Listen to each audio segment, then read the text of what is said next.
fractured realities, the fatal errors of intervention. The human mind is a labyrinth of electrical impulses and fragile chemistry, and when that delicate architecture collapses, the fallout is often unpredictable and terrifying. In these high-stakes moments of psychological rupture, your instinctual reactions are often your worst enemies. A single misstep can transform a manageable episode into a life-altering tragedy, severing trust and escalating violence in a matter of seconds. To navigate this chaotic terrain safely, one must understand exactly what actions trigger the most catastrophic outcomes, beginning with the most primal and destructive error of all. The sonic assault, the neurobiological catastrophe of raised voices. When we analyze the mechanics of human escalation, particularly within the volatile context of a mental health crisis, we must first dismantle our understanding of sound itself. To the average person, a raised voice is a signal of urgency, a tool for establishing dominance, or a desperate attempt to be heard. However, when directed at an individual suffering from acute psychiatric distress, whether it be a schizophrenic break, a manic episode, or severe PTSD, a shout is not merely a method of communication, it is interpreted by the compromised brain as a physical assault. The decision to yell or raise one's voice is arguably the single most pervasive and destructive error committed by law enforcement, medical personnel, and family members alike. It is a tactical failure that ignores the fundamental neurobiology of the crisis state, turning a precarious situation into a kinetic disaster. To understand why volume is so lethal, we must look at the amygdala, the almond-shaped cluster of nuclei located deep within the temporal lobes. This is the brain's smoke detector, the primal century responsible for processing fear and threatening stimuli. In a neurotypical brain, the prefrontal cortex, the center of logic, reasoning, and impulse control, acts as a dampener, regulating the amygdala's response. It allows a person to hear a shout, analyze the context, and realize that while the noise is loud, it may not be an immediate threat. However, in a brain besieged by mental illness, this regulatory circuit is often severed or severely malfunctioning. The brakes of the prefrontal cortex have failed. When you raise your voice at someone in this state, you are bypassing their logic centers entirely and sending a raw, high-voltage shock directly to their fear center. The result is an immediate involuntary activation of the sympathetic nervous system, the fight, flight, or freeze response. You are no longer a person trying to help, you have become a predator. The physiological cascade caused by a raised voice is instantaneous and overwhelming. The subject's body is flooded with cortisol and adrenaline. Their heart rate spikes, their vision narrows into tunnel vision, and their auditory exclusion kicks in. Paradoxically, by yelling to be heard, you are physiologically guaranteeing that you will not be understood. The brain, now in survival mode, deprioritizes language processing in favor of threat assessment. They hear the volume and the aggression in the tone, but the semantic meaning of the words, drop the knife, calm down, or I'm here to help, is lost in the static. This is known as cognitive flooding. The subject's processing capacity is already maxed out by their internal chaos. The addition of external acoustic violence causes a system crash.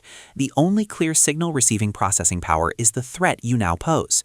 We must also consider the phenomenon of sensory gating, or the brain's ability to filter out irrelevant stimuli. In conditions like schizophrenia and autism spectrum disorders, the mechanism for sensory gating, specifically P50 inhibition, is often defective. The brain cannot filter out background noise, meaning a crowded room already sounds like a cacophony of jet engines. When a distinct, aggressive voice rises above that ambient chaos, it strikes with the force of a sonic boom. It can cause physical pain. For someone experiencing auditory hallucinations, the reality is even more fractured. They may already be hearing voices screaming abuse or commands at them. Your raised voice does not cut through those hallucinations. It joins them. You become indistinguishable from the demons in their head, validating their internal narrative that the world is hostile and dangerous. Historically, the reliance on command presence, the law enforcement doctrine of using loud, authoritative vocal commands to seize control of a scene, has proven disastrous in mental health interventions. This technique relies on the assumption of a rational actor who fears consequences. A person in a psychotic break is not a rational actor, nor are they processing consequences in a linear time frame. When an officer or a relative screams a command, they are engaging in a dominance display that triggers the subject's instinctual defiance or panic. If the subject is paranoid, the shouting confirms their persecution complex. If they are manic, the shouting feeds the energy of the episode, escalating their agitation to match the energy in the room. This is the concept of mirroring. Humans are social animals with mirror neurons that subconsciously mimic the emotional states of those around them. If you project chaos and aggression through volume, the subject will mirror that chaos and aggression back to you, often with compounded intensity. The alternative, speaking in a low, slow, and monotone register, is not passivity. It is a calculated neurological hack. By lowering the volume and slowing the cadence of speech, you force the subject to focus to hear you, engaging the prefrontal cortex and pulling resources away from the amygdala. You are essentially hacking their nervous system, using your own calm to downregulate their biological alarm bells. The refusal to yell is an act of supreme discipline, requiring one to suppress their own adrenaline in the face of danger.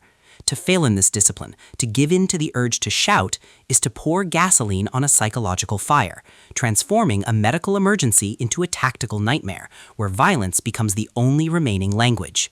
2. The war on reality, the futility of arguing with delusions. If raising one's voice is a physiological error, arguing with a delusion is a philosophical and cognitive catastrophe. It represents a fundamental misunderstanding of the nature of human belief and the architecture of the psychotic mind. Entry number 2 on our list explores the treacherous terrain of fixed false beliefs and why the instinct to correct, debate, or disprove a hallucination is not only futile but actively dangerous. When you tell a person in the grip of a delusion that what they are seeing or believing is not real, you are not debating a set of facts. You are attacking the very foundation of their existence. You are asking them to dismantle the only reality they have access to, and in doing so, you position yourself as an adversary rather than an ally. To understand the depth of this error, one must grasp the phenomenology of psychosis. A delusion is not a simple mistake, like thinking it is Tuesday when it is actually Wednesday. It is a rigid, unshakable conviction that is impervious to reason or contradictory evidence. It is often structurally integral to the person's psyche, serving as a terrifying but necessary explanation for the chaotic signals their brain is firing. If a person believes the CIA has implanted a chip in their tooth to monitor their thoughts, this belief provides a coherent narrative for the invasive, alien sensations they are feeling. When you argue, there is no chip, that's impossible, you are not just rejecting the chip, you are invalidating their suffering. You are telling them that their sensory experience, which feels as real to them as the chair you are sitting on, is a lie. This induces a state of profound cognitive dissonance. The science of anosognosia provides the critical framework here. Often mistaken for denial or stubbornness, anosognosia is a neurological symptom stemming from damage to the right parietal lobe or frontal lobe, which renders the patient physically incapable of recognizing that they are ill. It is a lack of insight that is anatomical, not attitudinal. Arguing with someone who has anosognosia is akin to arguing with a blind man about the color of the sky. They literally cannot access the perspective you are trying to force upon them. When you confront a delusion with logic, if the FBI were following you, why are we alone here? The psychotic brain does not accept the logic. Instead, it expands the conspiracy to explain away the discrepancy. The delusion morphs and grows to accommodate your argument. You can't see the agents because you are one of them, or they have cloaking technology. By arguing, you force the delusion to become more complex, more entrenched, and more defensive. This dynamic creates what psychologists call the siege mentality. When a person feels their reality is under attack, they retreat further into the fortress of their psychosis. Trust is instantly incinerated. If you are the person trying to debunk their reality, you are no longer a safe harbor. You are part of the system that is gaslighting them. This is particularly dangerous in scenarios involving command hallucinations, where voices may be instructing the individual to harm themselves or others. If you have spent the last 10 minutes arguing that the voices aren't real, the individual will not turn to you for help when those voices become violent. You have already proven that you don't get it. You have severed the therapeutic alliance before it could even form. The history of psychiatry is littered with the failures of reality testing and confrontational therapies. In the mid-20th century, heavy-handed attempts to break delusions often resulted in catatonia or increased aggression. Modern investigative psychology points to the LEAP method: listen, empathize, agree, partner, developed by Dr. Xavier Amador as the only viable alternative. This approach requires a suspension of the intervener's ego. You must stop trying to be right and start trying to be effective. This involves a technique known as joining the resistance. You do not agree with the facts of the delusion, but you agree with the feelings generated by it. For example, instead of saying, "There are no snakes in the bed, look, it's just sheets," which pits your perception against theirs, the sophisticated operator says, "I don't see the snakes myself, but I can see that you are terrified and I believe that you see them. That must be incredibly frightening. Let's move to the other room where you might feel safer." This distinction is subtle but monumental. You are validating the emotion, fear, without validating the hallucination, snakes. You are aligning yourself with their emotional state, creating a bridge of empathy. You have effectively sidestepped the argument entirely and moved directly to the solution, safety. Furthermore, arguing with hallucinations ignores the dopamine hypothesis of schizophrenia. During a psychotic episode, the transmission of dopamine in the mesolimbic pathway is hyperactive. This chemical surge assigns aberrant salience to neutral stimuli. A red car passing by isn't just a car. It feels deeply, cosmically significant. A random noise feels like a targeted message. This is a chemical tidal wave. Logic is a sandcastle in the face of this tide. No amount of rational debate can downregulate dopamine production. The only thing that arguing achieves is increasing stress, which further dysregulates the neurochemical balance. Ultimately, the urge to argue is a defensive reaction of the sane mind. We are terrified by the breakdown of reality in others because it reminds us of the fragility of our own consciousness. We argue to reassure ourselves that the world is logical and orderly, but to the person in crisis, our logic is a foreign language, and our insistence on the truth is an act of hostility. To navigate this minefield, one must abandon the need to correct and embrace the need to connect. The goal is not to win a debate, the goal is to survive the night. By respecting the power of their reality, however fractured it may be, you gain the only thing that matters in a crisis: influence. Without it, you are just another voice in the cacophony, driving them further toward the precipice. 3. The toxicity of moral judgment, the neurobiology of shame, and the paradox of blame. The third entry on our list of catastrophic errors moves from the realm of auditory assault and cognitive debate into the insidious, corrosive territory of emotional warfare. To shame or blame an individual in the throes of a mental health crisis is to deploy a psychological weapon of mass destruction. It is an act that fundamentally misunderstands the pathology of mental illness, treating biological malfunctions and trauma responses as failures of character or will. When a researcher or clinician dissects the anatomy of a psychiatric collapse, they often find that the tipping point, the moment a manageable condition spirals into a life-threatening emergency, is not the chemical imbalance itself, but the introduction of shame by a trusted figure. This is not merely about hurt feelings, it is about the neurobiological devastation caused by guilt and judgment, a phenomenon that can literally rewrite the neural pathways of a vulnerable brain and enforce a state of permanent dysfunction. To comprehend the lethality of shame, we must first distinguish it from guilt.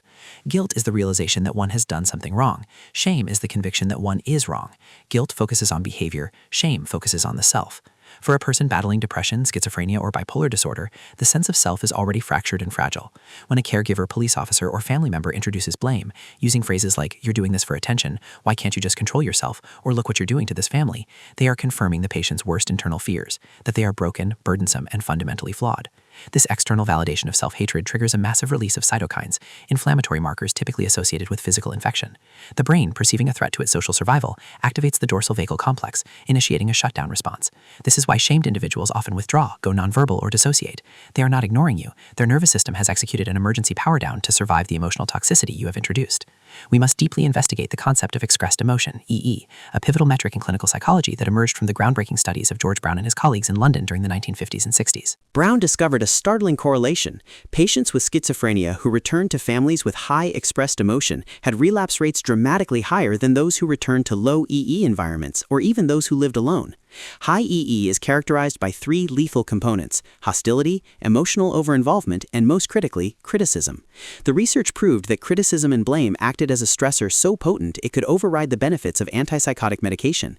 In a high EE environment, the patient's amygdala is kept in a state of chronic hyperarousal, constantly scanning for the next verbal attack. This chronic stress depletes the brain's dopamine regulation mechanisms, directly feeding the psychotic process. Therefore, blaming a schizophrenic for their delusions is not just ineffective, it is actively pathogenic. It creates the very symptoms you are criticizing. The history of mental health is, in many ways, a history of the tension between the moral model and the medical model. For centuries, madness was viewed as a spiritual failing or a sin, a perspective that justified the use of chains, isolation, and corporal punishment to beat the devil out of the sufferer. While we have ostensibly moved past the era of the asylum, the phantom of the moral model persists in our language and our instincts. When we tell an addict to just stop or a person with panic disorder to man up, we are engaging in a modern secular version of demonology. We are attributing agency to a disease process. This is a cognitive error known as the fundamental attribution error, where we attribute a person's behavior to their character rather than their circumstances or biological reality. In a crisis, this error is fatal. A person in a manic episode is not choosing to be disruptive any more than a diabetic is choosing to have a seizure. By assigning blame, you are demanding that the drowning person swim harder rather than throwing them a life preserver. Furthermore, shame creates a double bind, a concept articulated by the anthropologist Gregory Bateson in his theory of schizophrenia. A double bind is a dilemma in communication where an individual or group receives two or more conflicting messages, with one negating the other. When we tell a mentally ill person, "We love you and want you to get better," but then follow it with, "You are ruining our lives with this behavior," we place them in an impossible psychological trap. They cannot acknowledge their illness without accepting the guilt of being a burden, yet they cannot deny their illness without being accused of lacking insight. This no-win scenario generates intense anxiety and confusion, often leading to a total collapse of coherent thought. The subject, unable to resolve the paradox, may retreat into psychosis as the only escape from the contradictory demands of their reality. The physiological consequences of shame also extend to the prefrontal cortex, the area responsible for executive function. Neuroimaging studies have shown that acute shame reduces blood flow to this region, effectively lowering the individual's IQ and ability to regulate emotion in the moment. When you blame someone during a crisis, you are chemically lobotomizing their ability to process your instructions or de-escalate themselves. You are demanding rationality while simultaneously disabling the biological hardware required for it. This creates a vicious cycle. The subject acts out due to the stress of shame, the intervener blames them more for acting out, and the subject's behavior deteriorates further. This positive feedback loop of negativity is the engine that drives many domestic disturbances into violent tragedies. Finally, we must consider the long-term impact of internalized stigma. When blame is repeatedly administered, the patient eventually adopts the aggressor's voice as their own internal monologue.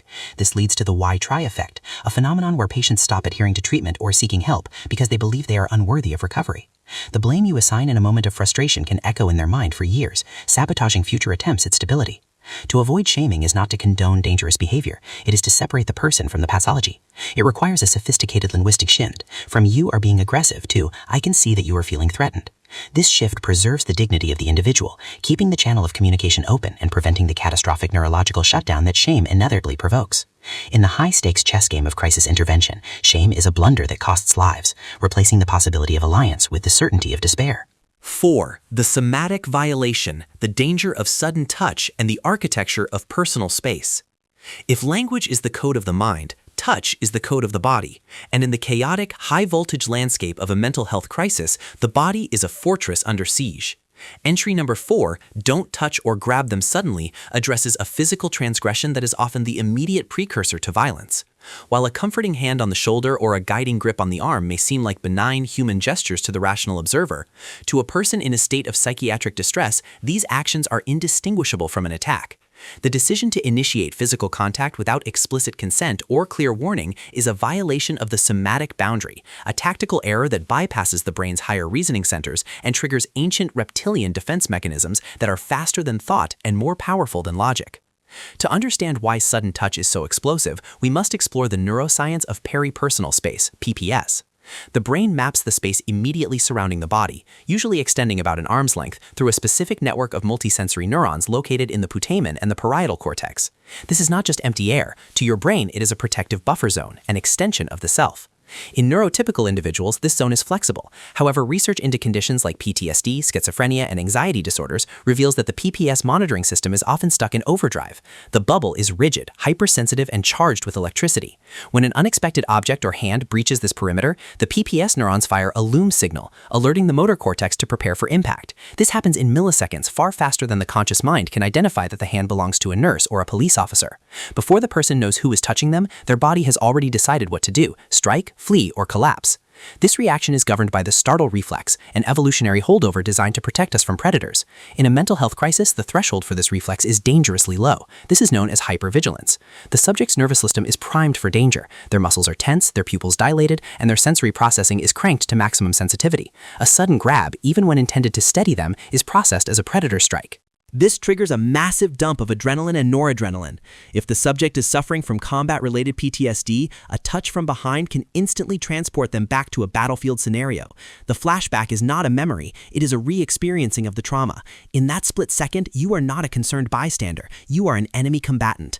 The resulting violence is not a choice, it is a somatic reflex, as automatic as a knee-jerking when tapped with a hammer. We must also analyze the specific sensory pathologies associated with autism spectrum disorder, ASD, and sensory processing disorders. For many neurodivergent individuals, the tactile system is wired differently. A light touch can feel like a burning iron, and a firm grip can feel like a crushing vice. This is tactile defensiveness. The skin, the body's largest organ, becomes a source of constant, agonizing input. When someone in a meltdown is grabbed, the neurological overload is catastrophic. The brain, already drowning in sensory data, cannot process the additional tactile input. The result is a total system crash, often manifesting as extreme aggression or self-injury. The person creates a physical explosion to force the encroaching world back. To touch someone in this state is to pour gasoline on a sensory fire. The tactical implications of this error are profound, particularly in law enforcement encounters. Standard police doctrine often emphasizes the laying on of hands to gain control of a subject. However, in the context of excited delirium or acute mania, this doctrine fails disastrously. People in these states often possess superhuman strength, not because their muscles are stronger, but because their brain has turned off the pain limiters that usually prevent us from using 100% of our muscular potential. When an officer grabs a wrist to apply handcuffs, the subject's body reacts with a primal, hysterical strength to break the hold. This resistance is often misinterpreted as resisting arrest or assault, leading to further escalation, tasers, and lethal force. The tragedy is that the initial resistance was likely not a conscious act of defiance, but a somatic reflex to the sudden breach of the body boundary. Furthermore, for individuals with a history of sexual or physical abuse, a demographic vastly overrepresented in the mental health population, touch is inextricably linked to trauma. The body keeps the score, as noted by trauma expert Dr. Bessel van der Kolk. Somatic memory means that the tissues and nerves remember the abuse, even if the conscious mind has suppressed it. Unexpected contact can unlock these somatic vaults, flooding the present moment with the terror of the past. A hand on the shoulder can feel like the hand of an abuser. This can induce a state of traumatic dissociation, where the person mentally leaves their body to escape the perceived assault. Once they have dissociated, communication is severed. You are talking to a shell, while the person inside has retreated to a panic room deep within their own psyche. The alternative to sudden touch is the concept of telegraphing. This involves narrating your movements and asking for permission before crossing the boundary. "I'm going to reach into my pocket now," or "I would like to check your pulse, is that okay?" This technique restores a sense of agency to the patient. It gives their brain time to process the incoming stimuli and dampens the startle reflex. It transforms the interaction from a potential assault into a negotiated contract. Even in situations where physical restraint is deemed necessary for safety, the element of surprise must be eliminated. Surprise is the enemy of stability. The cultural and philosophical. We live in a society that often feels entitled to the bodies of others, to guide, to restrain, to comfort without asking. In the realm of mental health, we must unlearn this entitlement. We must recognize that the body of the madman is sovereign territory, and that crossing its borders without a diplomatic visa is an act of war. The restraint required to keep one's hands to oneself, to stand back and use words instead of force, is the mark of a true expert. It acknowledges that safety is not established by physical control, but by psychological safety. By respecting the invisible electric fence of the peripersonal space, we prevent the spark that causes the explosion, preserving the precarious peace required to navigate the crisis toward a resolution. The cost of a sudden touch is often paid in blood. The price of restraint is merely patience. 5. The geometry of panic, the primal danger of cornering and entrapment. In the high-stakes theater of crisis intervention, the physical environment is not merely a backdrop, it is an active participant in the unfolding drama. Entry number 5 on our list, "Don't corner them or block their exit," addresses a spatial error that is responsible for a staggering percentage of preventable assaults and suicide by cop incidents. To understand the lethality of this mistake, we must strip away the veneer of civilized human interaction and examine the raw evolutionary hardwiring that governs survival. When a human being enters a state of acute psychiatric distress, whether fueled by paranoia, mania, or trauma, they effectively regress to a primordial state. The sophisticated neocortex, responsible for logic and social nuance, goes offline, and the brainstem, the reptilian brain, takes command. In this state, the individual is no longer a citizen in a room, they are a cornered animal. And in the natural world, a cornered animal has only one remaining option when flight is removed from the equation. It must fight with total, desperate abandonment. The science of proxemics, the study of how humans use and perceive space, provides the critical framework for understanding this dynamic. Coined by anthropologist Edward T. Hall in the 1960s, proxemics identifies the intimate, personal, social, and public zones of interaction. During a mental health crisis, these zones collapse. The subject's perception of safety becomes inextricably linked to their lines of drift, the potential avenues for escape. When an intervener, be it a police officer, a nurse, or a family member, positions themselves between the subject and the door, they are not just blocking an exit, they are signaling a lethal threat. To the paranoid mind, this positioning confirms that the intention is capture, harm, or incarceration. The subject's brain performs a rapid subconscious calculus. I cannot run, therefore I must destroy the obstacle. This transforms the intervener from a helper into a physical barrier that must be breached for survival. We must analyze the neurobiology of claustrophobic panic. Even in individuals without a history of claustrophobia, the sensation of being trapped triggers a massive discharge from the locus ceruleus, the principal site for brain synthesis of norepinephrine, noradrenaline. This chemical surge prepares the muscles for explosive action. If the physical space denies the release of this energy through movement, flight, the energy is transmuted into aggression. This is a hydrostatic pressure principle of psychology. The pressure must go somewhere. By blocking the exit, you are sealing the pressure cooker while turning up the heat. The resulting explosion is a geometric inevitability. This is particularly relevant in the context of fatal funnels, a tactical term used in law enforcement to describe narrow passageways, like doorways or hallways, where mobility is restricted. Standing in a fatal funnel not only only makes the intervener a stationary target, but also creates a choke point that psychologically suffocates the subject. The history of asylum architecture and custodial care offers a grim lesson in the consequences of entrapment. Early psychiatric facilities were designed with containment as the primary goal: small cells, heavy doors, and barred windows. These environments were notorious for inciting institutional violence. Modern therapeutic architecture has completely reversed this philosophy, prioritizing open sightlines, wide corridors, and multiple egress points.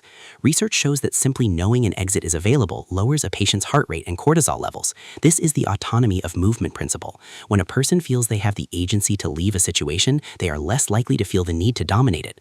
By blocking an exit, you are stripping them of this agency, enforcing a power dynamic of captor and captive that almost always necessitates a violent rebellion to break. Furthermore, we must consider the specific implications for individuals with post-traumatic stress disorder, PTSD, particularly combat veterans or victims of kidnapping and domestic abuse.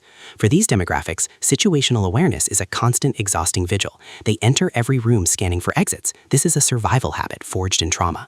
If you inadvertently block their path, you are replicating the conditions of their trauma. You are the enemy combatant blocking the escape route. You are the abuser standing in the bedroom doorway. The reaction this elicits is a flashback response, where the subject reacts not to the present reality, but to the memory of the past threat. In this dissociated state, they may use lethal force to escape, not because they want to hurt you, but because in their reality, you are the thing that is trying to kill them. The tactical alternative is the concept of the tactical L, or triangulation, but with a specific focus on egress maintenance. Professional negotiators and crisis intervention teams are trained to position themselves in a way that creates an open triangle, always leaving the door unblocked. This is counterintuitive to the containment instinct of law enforcement, which seeks to prevent the subject from fleeing into the community. However, in a contained environment like a home or an office, the priority must be de-escalation, not apprehension. Allowing a subject to pace, to step out into the hallway, or to move to a different part of the room can act as a pressure valve. It diffuses the kinetic energy of the crisis. It signals, I am not here to trap you, I am here to talk. This nonverbal communication is often louder and more persuasive than any words you can speak. The philosophical implication of blocking an exit is the denial of freedom. It is the ultimate assertion of control over another human being's body. In a mental health crisis where the individual already feels a terrifying loss of internal control, their mind is betraying them, their thoughts are racing, their emotions are alien. The external imposition of physical restriction is the breaking point. It is the straw that breaks the camel's back. By giving them space, by stepping aside and saying, you are free to leave this room if you want to, you are offering them a profound gift, a shred of control. You are validating their autonomy. Often simply having the option to leave is enough to make them stay and engage. The door must remain open, literally and metaphorically, because a trapped mind is a weaponized mind, and the person standing in the doorway is the first casualty of the inevitable blast. 6. The linguistic accelerant, the paradox and futility of calm down. If there is a phrase in the English language that acts as a universal detonator for explosive behavior, it is the command to calm down. Entry number 6 represents a linguistic failure so profound and so common that it borders on negligence. It is the verbal equivalent of trying to put out a grease fire with water. When dealing with someone in a mental health crisis, telling them to calm down is not only ineffective, it is scientifically proven to induce psychological reactance, a heightened state of agitation triggered by the perception that one's behavioral freedom is being threatened.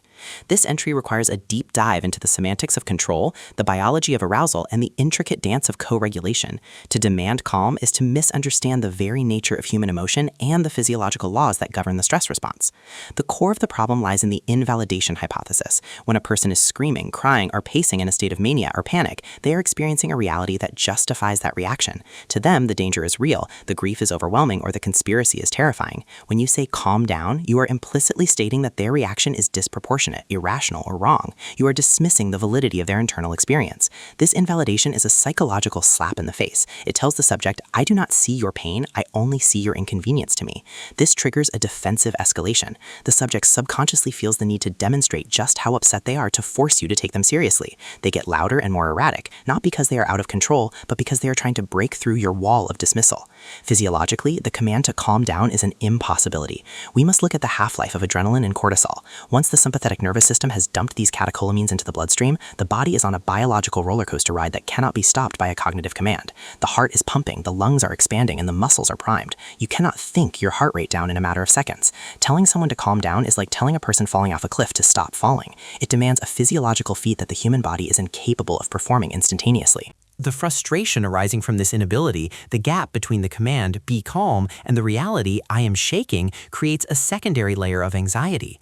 The subject now feels not only the original distress, but also the shame and frustration of failing to control it. We must also explore the theory of ironic process theory, proposed by psychologist Daniel Wegner. This is famously known as the white bear problem. If you tell someone not to think of a white bear, they will think of nothing else. Similarly, when you command someone to suppress an emotion, calm down, the brain must initiate a monitoring process to check if the emotion is being suppressed. This monitoring process actually keeps the emotion active and accessible in the working memory. By focusing on the absence of anger or panic, the brain inadvertently highlights the presence of it. The effort to suppress the state creates a rebound effect, making the agitation more intense and more prolonged than if it had been acknowledged and allowed to run its course. Historically, the phrase calm down carries a heavy burden of condescension and social control, particularly in the context of gender and power dynamics. It has been the historical tool of the rational authority silencing the hysterical subject. In a mental health intervention, this power dynamic is poison. The intervener establishes themselves as the arbiter of appropriate behavior, placing the subject in a subordinate, childlike position. This is lethal to the concept of rapport, the therapeutic alliance necessary for de-escalation. Rapport is built on equality and empathy, not hierarchy and correction. By issuing a command, you are asserting dominance. In a paranoid or manic state, this assertion of dominance is perceived as a threat to the self, inviting a challenge. The subject may escalate their behavior simply to prove that you cannot control them. The sophisticated alternative to this command is co-regulation and labeling affect. Humans are social mammals with mirror neurons that allow us to catch the emotions of others. Instead of telling them to calm down, the expert intervener shows them calm. You deliberately slow your own breathing, lower your pitch, and relapse your posture. You become a biological anchor in their storm. Through the process of entrainment, their nervous system will slowly begin to sync with yours. Simultaneously, instead of rejecting their emotion, you label it. I can see that you are incredibly furious right now, or it looks like you are terrified. This technique, supported by MRI studies, shows that labeling an emotion shifts brain activity from the amygdala, the emotional alarm, to the right ventrolateral prefrontal cortex, the verbal processing center. This name-it-to-tame-it approach validates the person's experience while simultaneously engaging their thinking brain, naturally reducing the intensity of the emotional response without ever issuing a command. The future of crisis intervention is moving toward technology that assists in this nonverbal regulation. Biofeedback devices and smart environments in psychiatric wards are being developed to change lighting and soundscapes automatically when stress markers are detected, bypassing the need for verbal commands entirely. But until such technology is ubiquitous, the human voice and presence remain the primary tools. The discipline required to refrain from saying calm down when faced with chaos is immense. It requires the intervener to tolerate their own discomfort with the other person's emotions. We say calm down because we are anxious and want the noise to stop. It is a selfish command masquerading as advice. To truly help, we must abandon the desire to silence the scream and instead listen to what the scream is trying to say. Only by validating the chaos can we hope to guide it back to order. The road to tranquility is paved with validation, not demands. 7. The toxicity of mirth, the catastrophic failure of humor, and the neuroscience of mockery. In the vast and nuanced lexicon of human social interaction, humor is perhaps the most complex high-wire act the brain performs. It relies on a sophisticated interplay of linguistics, timing, cultural context, and theory of mind, the ability to attribute mental states to oneself and others. In the realm of casual conversation, a joke is a bonding mechanism, a way to diffuse tension. However, when transposed into the volatile, fractured reality of a mental health crisis, humor ceases to be a tool of connection and transforms into a weapon of alienation. Entry number 7 on our list, don't make jokes or laugh at them, identifies a behavioral error that is often born of nervousness or a misguided attempt to lighten the mood, but which frequently results in the total disintegration of trust and the rapid escalation of violence.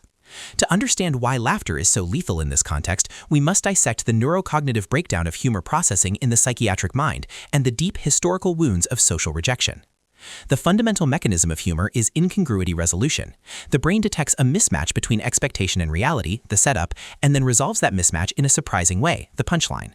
This process requires a fully functional frontal lobe and intact pathways between the left hemisphere, language processing, and the right hemisphere, context and nuance. In many severe mental disorders, particularly schizophrenia, bipolar mania, and autism spectrum disorders, this neurocircuitry is severely compromised. The ability to detect sarcasm, irony, or metaphor is often the first casualty of psychosis. This is known as concrete thinking. If an intervener makes a sarcastic comment like, "Well, the aliens certainly have terrible timing," a person in a psychotic state does not hear the humor. They hear a confirmation of the alien's existence, or worse, they decode the statement as a coded threat. The nuance is stripped away, leaving only the raw, literal data, which is then fed into the delusion engine of the mind. We must also explore the concept of gelophobia, the pathological fear of being laughed at. While this exists in the general population, it is endemic and hypertrophied in those suffering from paranoid delusions and social anxiety disorders. For a person in this state, the sound of laughter is not joyful, it is predatory. It triggers the social defeat circuitry in the brain, a primal system that signals expulsion from the tribe. In our evolutionary past, being mocked and cast out was a death sentence. Therefore, the brain processes mockery as a physical threat to survival. When an officer, a nurse, or a family member laughs, even if it is a nervous laugh or a laugh directed at a situation rather than the person, the subject's amygdala interprets it as a declaration of hostility. It confirms the paranoid narrative. They are against me. They are enjoying my suffering. This realization can instantly shift a subject from a state of passive fear to active defensive aggression. The phenomenon of referential delusions further complicates this dynamic. A person in a psychotic break often believes that random environmental stimuli are specifically referencing them. A news anchor on TV is speaking directly to them. A car horn outside is a signal meant for them. In this context, a smile or a chuckle from an intervener is heavily loaded with sinister meaning.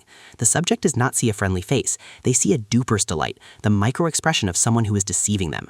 The ambiguity of a smile is terrifying to a brain that has lost the ability to trust its own interpretations.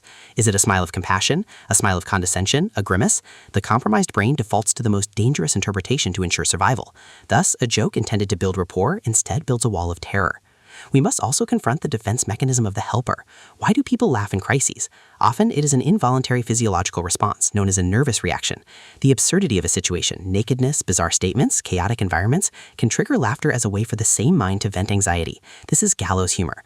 While it may serve as a coping mechanism for first responders in the locker room, bringing it into the hot zone of an intervention is a tactical failure of the highest order. It signals a lack of discipline and a detachment from the suffering of the subject. When a professional laughs at a patient's delusion, they are essentially saying, "Your reality is ridiculous." This destroys the therapeutic alliance before it can even form. You cannot save someone you are simultaneously mocking. The power dynamic is grossly unequal. The same person holds all the cards. And using humor punches down, reinforcing the subject's feelings of powerlessness and humiliation. Historically, the prohibition against mockery is rooted in the dark legacy of the asylum. In the 17th and 18th centuries, institutions like Bethlem Royal Hospital, Bedlam, in London, allowed the public to pay a penny to tour the wards and laugh at the mad people. The mentally ill were treated as a menagerie, a source of grotesque entertainment for the masses. This historical trauma is woven into the cultural understanding of mental illness. Deep down, the fear of being the village idiot, the object of public ridicule, is a universal human anxiety. When you joke with a person in crisis, you are inadvertently resurrecting the specter. You are recreating the dynamic of the freak show, with you as the spectator and them as the spectacle. This deep-seated shame is a potent accelerant for rage. A person who feels their dignity is being stripped away will fight with a ferocity that far exceeds their physical appearance, because they are fighting for their humanity. Furthermore, humor often relies on ambiguity, and ambiguity is the enemy of safety. In a crisis, communication must be binary, clear, and predictable. Put down the knife is clear. Let's not cut to the chase is a pun that involves the word cut, which could trigger a linguistic association with the weapon. Complex language, metaphors, and jokes require cognitive load to process.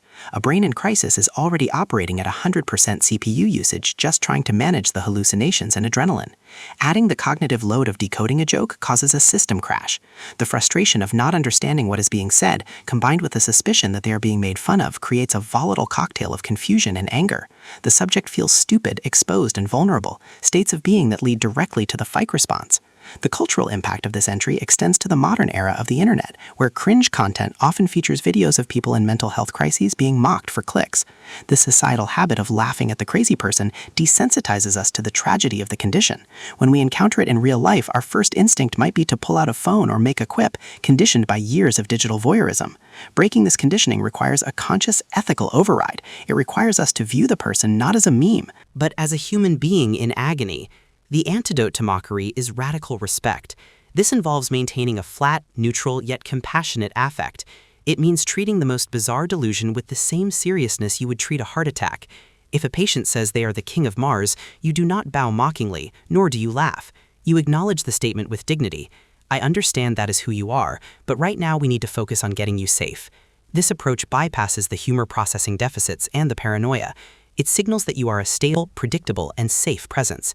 By refusing to joke, you remove the ambiguity from the room. You create a sterile, safe emotional environment where the subject does not have to worry about being the punchline. In the deadly serious business of crisis intervention, a straight face is not just a professional courtesy, it is a life-saving tactical asset. 8. The silent alarm, the lethal consequences of ignoring suicidal warning signs. Entry number 8, don't ignore warning signs of self-harm, is written in blood. It addresses the single most critical failure point in suicide prevention, the dismissal of the signal. There is a pervasive, dangerous myth in society that those who talk about it don't do it. This fallacy suggests that true suicidal intent is silent, and verbalizing the desire to die is merely attention-seeking or dramatic posturing. The data, the history, and the graves of millions testify otherwise. In reality, the vast majority of individuals who die by suicide give some form of warning, verbal, behavioral, or situational, in the weeks or days leading up to the event. Ignoring these signs is not a passive error, it is an active denial of reality that closes the narrow window of opportunity for intervention. To understand the gravity of this mistake, we must delve into the suicidal mode of the brain, the psychology of ambivalence, and the devastating impact of compassion fatigue.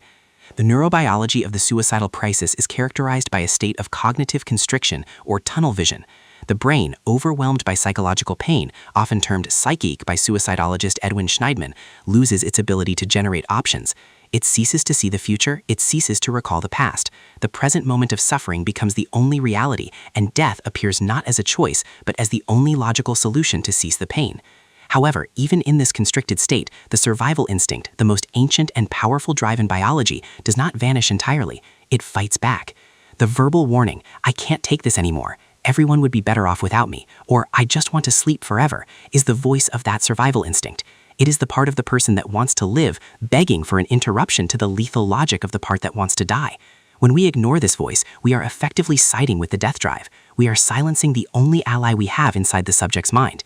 We must dismantle the concept of attention-seeking. In the context of mental health, seeking attention is seeking connection, and seeking connection is a survival strategy.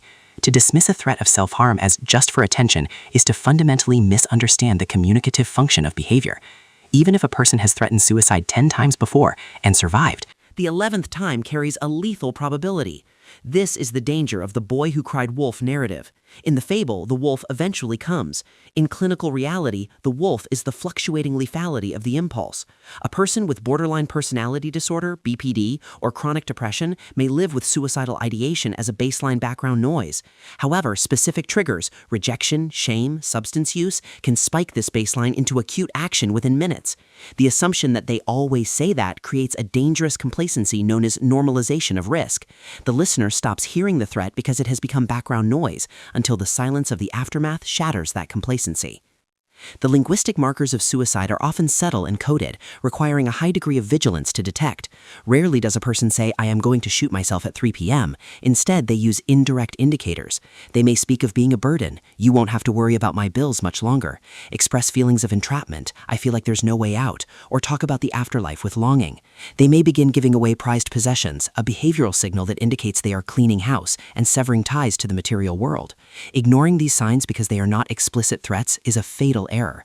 It assumes that the suicidal person is thinking clearly enough to articulate their needs. They are not. They are often testing the waters, dropping a lead balloon to see if anyone notices the weight of it. If the listener ignores the subtle hint, the subject interprets this as confirmation that no one cares, which validates the suicidal narrative of isolation and worthlessness. We must also address the interpersonal psychological theory of suicide proposed by Dr. Thomas Joyner.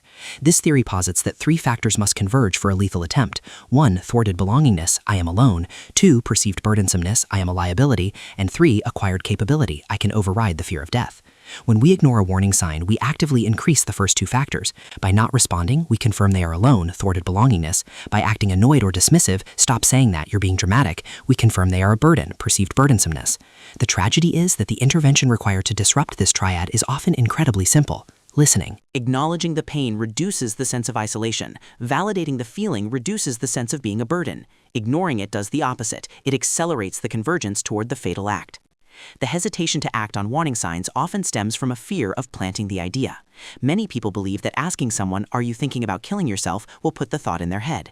This is the power of suggestion myth, and it has been debunked by countless studies. You cannot make a non-suicidal person suicidal by asking the question. However, for a person who is thinking about it, the question is a relief. It breaks the terrible secret. It gives them permission to unload the burden. By ignoring the signs and refusing to ask the hard question, we leave the person trapped in the silo of their own dark thoughts. The silence becomes a conspiracy of denial. The role of compassion fatigue in ignoring signs cannot be overstated. Families and professionals dealing with chronic mental illness often reach a point of emotional exhaustion. The constant crises, the late-night calls, the threats, it wears down the empathy centers of the brain. This is a physiological state, not a moral failing, but it has lethal consequences. The brain protects itself by numbing out. "Here we go again" becomes the internal monologue. This numbing leads to missed cues. The caregiver stops looking for the nuance that distinguishes this crisis from the last 10. They ignore the warning sign not out of malice but out of self-preservation. Recognizing this fatigue is crucial. It is why "Don't Leave Them Alone" entry number 10 and seeking professional help immediately is vital, because the family's capacity to monitor the risk has likely collapsed. Technologically and culturally, we are entering a new era of surveillance regarding these signs. Artificial intelligence algorithms on social media platforms are now being trained to detect linguistic patterns of suicidal ideation, shifts in pronoun use, more I, me, words related to absolute exclusion, never, always, no one, and late-night posting habits. This digital phenotyping suggests that the warning signs are there, embedded in the data, even if humans miss them. However, an algorithm cannot hold a hand or call an ambulance. The human element remains the final failsafe. The historical context of suicide as a sin or a crime, self-murder, has left a residue of shame that encourages ignoring the signs. We are culturally conditioned to look away from death, to change the subject, to offer platitudes like, "It will get better." These platitudes are a form of ignoring the reality. They are earplugs we wear to drown out the scream. To not ignore the signs requires a confrontation with the abyss. It requires the courage to sit with someone in the darkest room of their mind and say, "I see the darkness too, and I am not leaving." Ultimately, the cost of overreacting to a warning sign is embarrassment or a wasted trip to the ER. The cost of underreacting is a funeral. The calculus is stark. When dealing with a mental disorder, every mention of death must be treated as a medical emergency.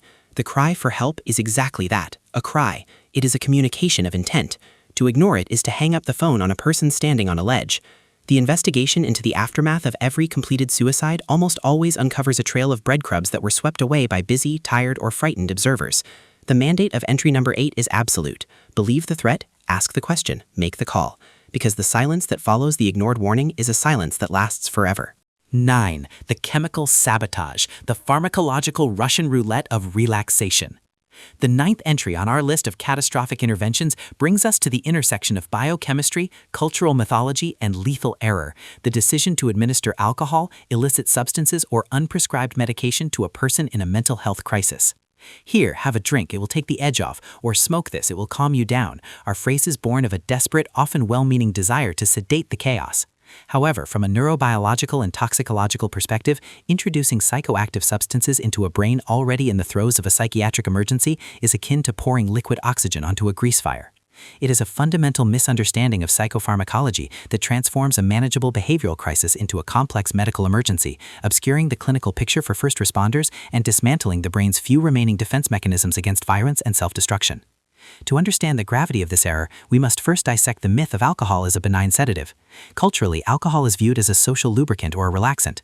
Chemically, however, it is a dirty drug, meaning it affects multiple neurotransmitter systems simultaneously and unpredictably.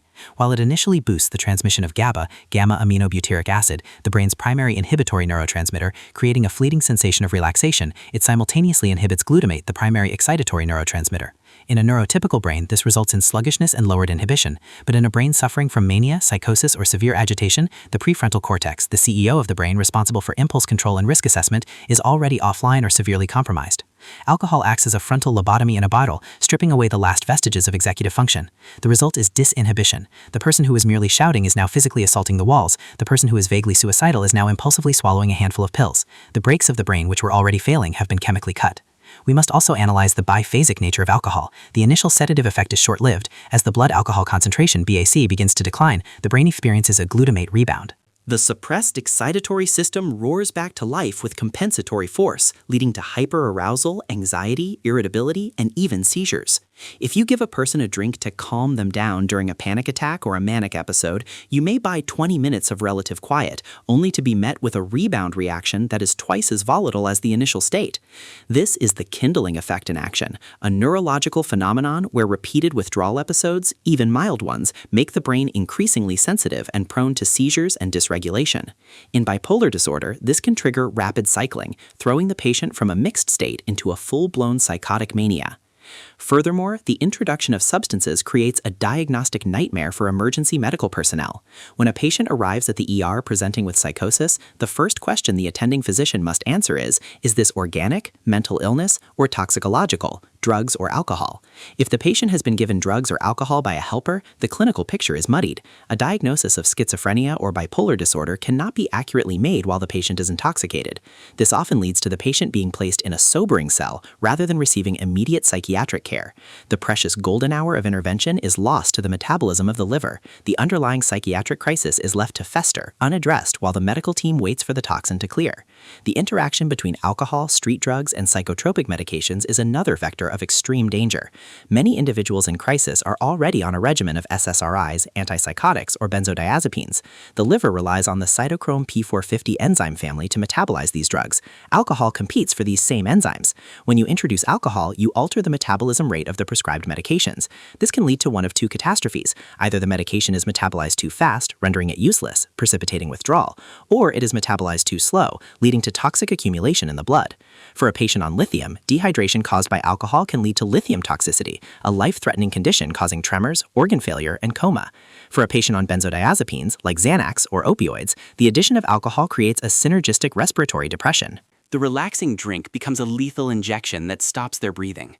We must also confront the specific danger of cannabis in this context.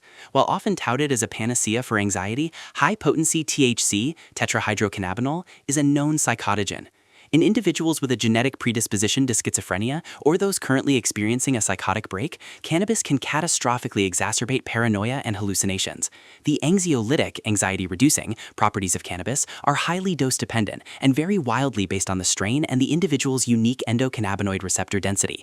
Giving a joint to a person hearing voices is playing Russian roulette with their reality testing. It can lock them into a state of cannabis-induced psychosis that may persist long after the drug has left their system, requiring weeks of antipsychotic treatment to resolve. The historical context of this era is rooted in the pre-pharmacological era. Before the advent of Thorazine in the 1950s, sedatives like chloral hydrate, bromides, and massive doses of alcohol, gin, or brandy were the standard treatments for agitation in asylums. This was chemical restraint, not medicine. It was designed to make the patient manageable for the staff, not to heal the patient. When we offer a drink today, we are unconsciously echoing this archaic custodial approach. We are prioritizing our own comfort, the cessation of the noise and chaos, over the neurological safety of the sufferer. It is a selfish intervention masquerading as kindness. Moreover, the act of providing substances validates a maladaptive coping mechanism. Individuals with mental disorders have a significantly higher risk of developing substance use disorders, a condition known as dual diagnosis. By offering a substance as a solution to emotional pain, this will help. The intervener is reinforcing the neural pathway that says chemicals are the answer to suffering.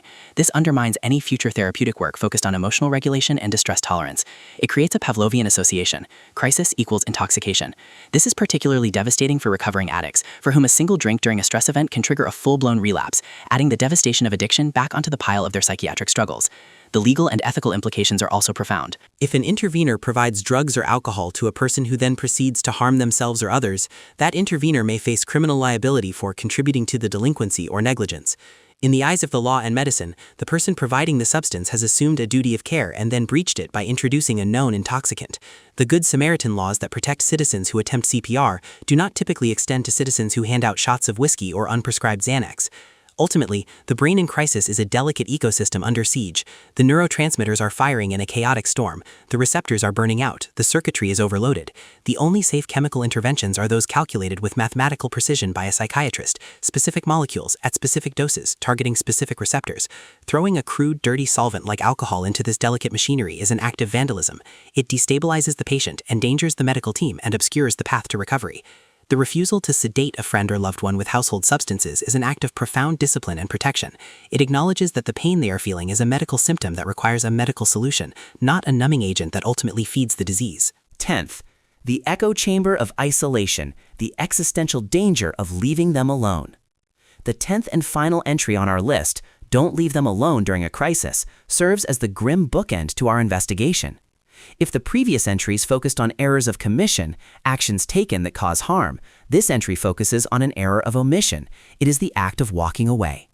In the terrifying solitude of a mental health crisis, the absence of another human being is not merely a lack of company, it is the removal of the final tether to reality. When a person is left alone with a disintegrating mind, the internal echo chamber amplifies their darkest thoughts until they become deafening. The decision to leave a person unsupervised, even for a few minutes to make a phone call or take a break, is the specific logistical failure responsible for the vast majority of completed suicides and acts of self-injury in both domestic and clinical settings. To comprehend the lethality of isolation, we must understand the rumination loop. In depression and anxiety disorders, the default mode network, DMN of the brain, the system active when we are not focused on the outside world, becomes hyperactive. The person becomes trapped in a cycle of negative self-referential thought. I am worthless. There is no hope. I should end it. This is a physiological trap. The presence of another person forces the brain to switch out of the DMN and engage the task-positive network to process external stimuli, the other person's voice, their movement. This provides a neurological break from the torture of rumination. When you leave the room, you remove that external stimuli. The brain snaps back into the DMN with vengeance. The negative thoughts, now unopposed by any external reality check, spiral rapidly into a crescendo of despair. The isolation confirms the internal narrative that they are abandoned and their existence does not matter. We must also confront the timeline of impulsivity. A common misconception is that suicide is always a long-planned, premeditated act. While the ideation may be chronic, the decision to act is often impulsive and transient, lasting minutes or hours. A study by the Harvard School of Public Health found that 24% of suicide survivors decided to attempt suicide less than 5 minutes before the act. Another 48% decided within 20 minutes. This data is chilling. It means that the window of lethal danger is incredibly narrow. If you leave the house to buy groceries or even go to the bathroom for 10 minutes, you have left the person alone for the entirety of that critical window. The presence of a sitter or observer acts as a physical barrier to this impulsivity. It forces the individual to delay the act, and often that delay is enough for the impulsive urge to subside or for the rational brain to regain a foothold. The concept of object permanence, the understanding that things and people continue to exist even when they cannot be seen, can fracture during a severe crisis, particularly in individuals with borderline personality disorder, BPD, or severe attachment trauma. For these individuals, out of sight is literally out of existence.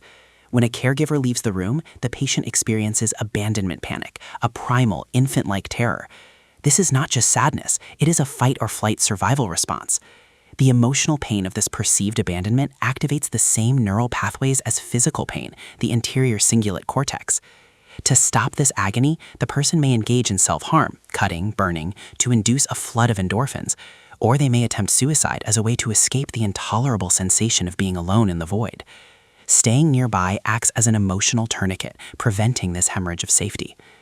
Logistically, leaving a person alone allows them access to lethal means. A crisis intervention is essentially a race to secure the environment. If the person is alone, they have the freedom to hunt for pills, unlock gun safes, find sharp objects, or leave the premises to go to a dangerous location, a bridge, traffic. The watcher prevents this simply by being there.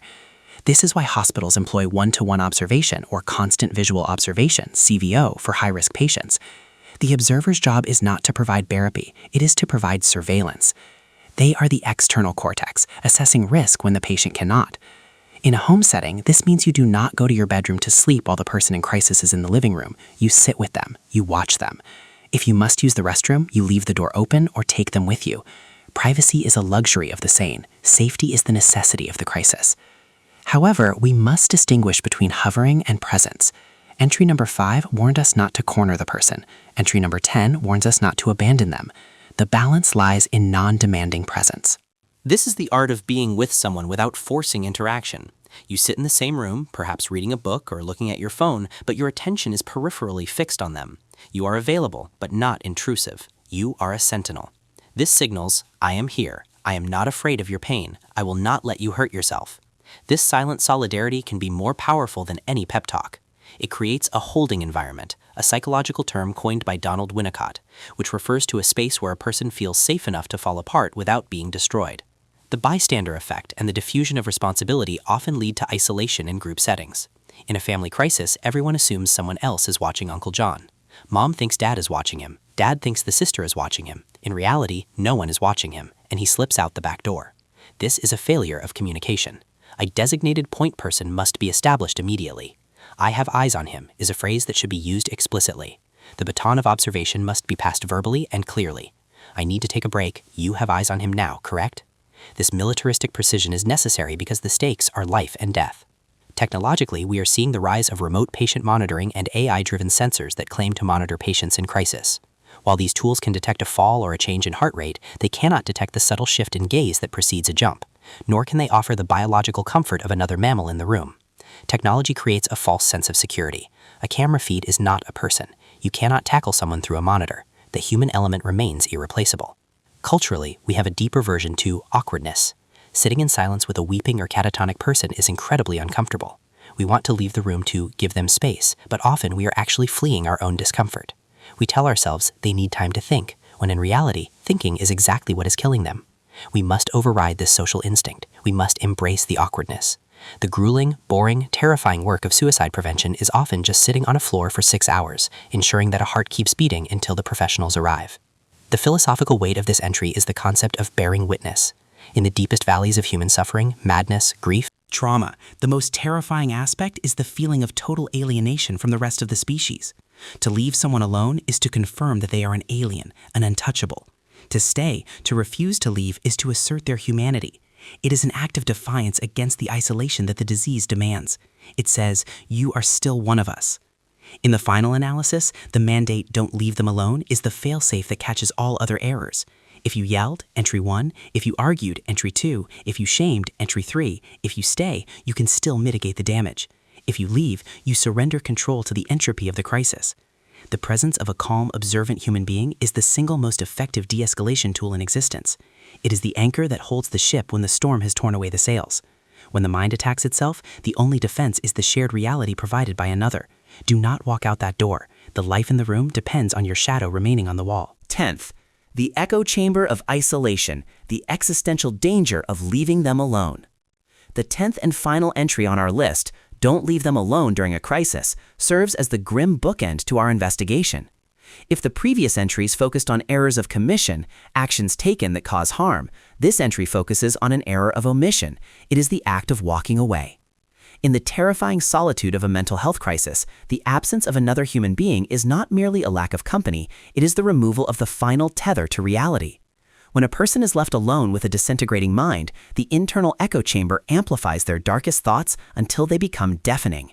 The decision to leave a person unsupervised, even for a few minutes to make a phone call or take a break, is the specific logistical failure responsible for the vast majority of completed suicides and acts of self-injury in both domestic and clinical settings. To comprehend the lethality of isolation, we must understand the rumination loop.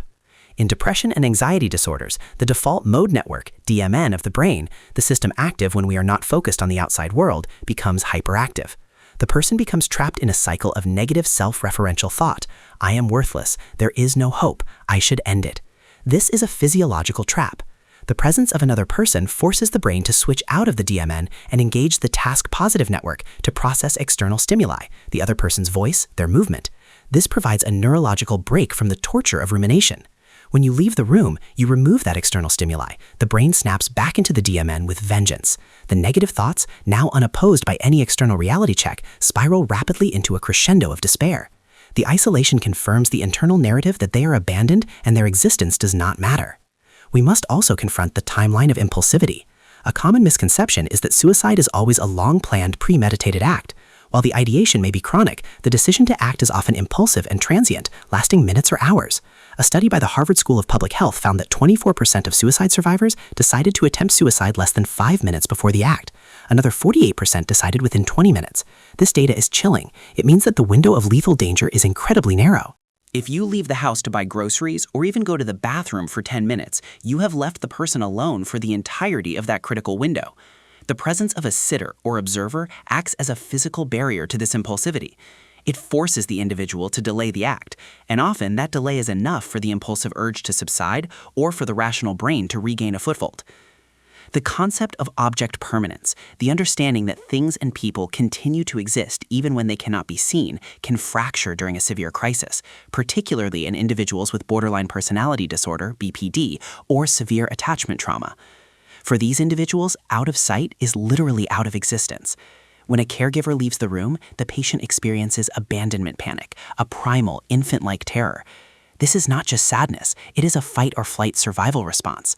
The emotional pain of this perceived abandonment activates the same neural pathways as physical pain, the anterior cingulate cortex. To stop this agony, the person may engage in self-harm, cutting, burning, to induce a flood of endorphins, or they may attempt suicide as a way to escape the intolerable sensation of being alone in the void. Staying nearby acts as an emotional tourniquet, preventing this hemorrhage of safety. Logistically, leaving a person alone allows them access to lethal means. A crisis intervention is essentially a race to secure the environment. If the person is alone, they have the freedom to hunt for pills, unlock gun safes, find sharp objects, or leave the premises to go to a dangerous location, a bridge, traffic. The watcher prevents this simply by being there. This is why hospitals employ one-to-one observation or constant visual observation, CVO, for high-risk patients. The observer's job is not to provide therapy, it is to provide surveillance. They are the external cortex, assessing risk when the patient cannot. In a home setting, this means you do not go to your bedroom to sleep while the person in crisis is in the living room. You sit with them, you watch them. If you must use the restroom, you leave the door open or take them with you. Privacy is a luxury of the sane. Safety is the necessity of the crisis. However, we must distinguish between hovering and presence. Entry number 5 warned us not to corner the person. Entry number 10 warns us not to abandon them. The balance lies in non-demanding presence. This is the art of being with someone without forcing interaction. You sit in the same room, perhaps reading a book or looking at your phone, but your attention is peripherally fixed on them. You are available, but not intrusive. You are a sentinel. This signals, I am here. I am not afraid of your pain. I will not let you hurt yourself. This silent solidarity can be more powerful than any pep talk. It creates a holding environment, a psychological term coined by Donald Winnicott, which refers to a space where a person feels safe enough to fall apart without being destroyed. The bystander effect and the diffusion of responsibility often lead to isolation in group settings. In a family crisis, everyone assumes someone else is watching Uncle John. Mom thinks dad is watching him. Dad thinks the sister is watching him. In reality, no one is watching him, and he slips out the back door. This is a failure of communication. A designated point person must be established immediately. I have eyes on him is a phrase that should be used explicitly. The baton of observation must be passed verbally and clearly. I need to take a break. You have eyes on him now, correct? This militaristic precision is necessary because the stakes are life and death. Technologically, we are seeing the rise of remote patient monitoring and AI-driven sensors that claim to monitor patients in crisis.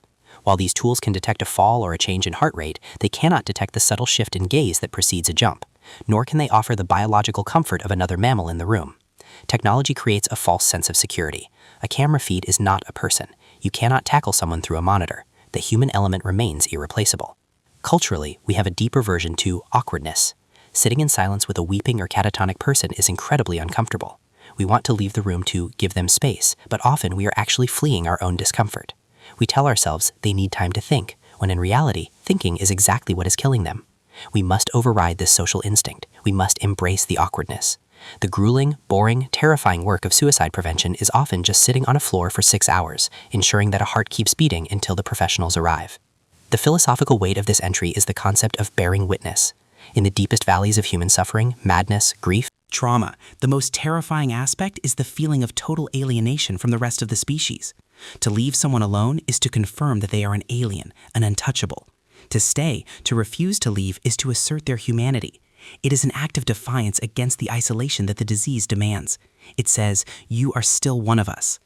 In the final analysis, the mandate "don't leave them alone" is the failsafe that catches all other errors.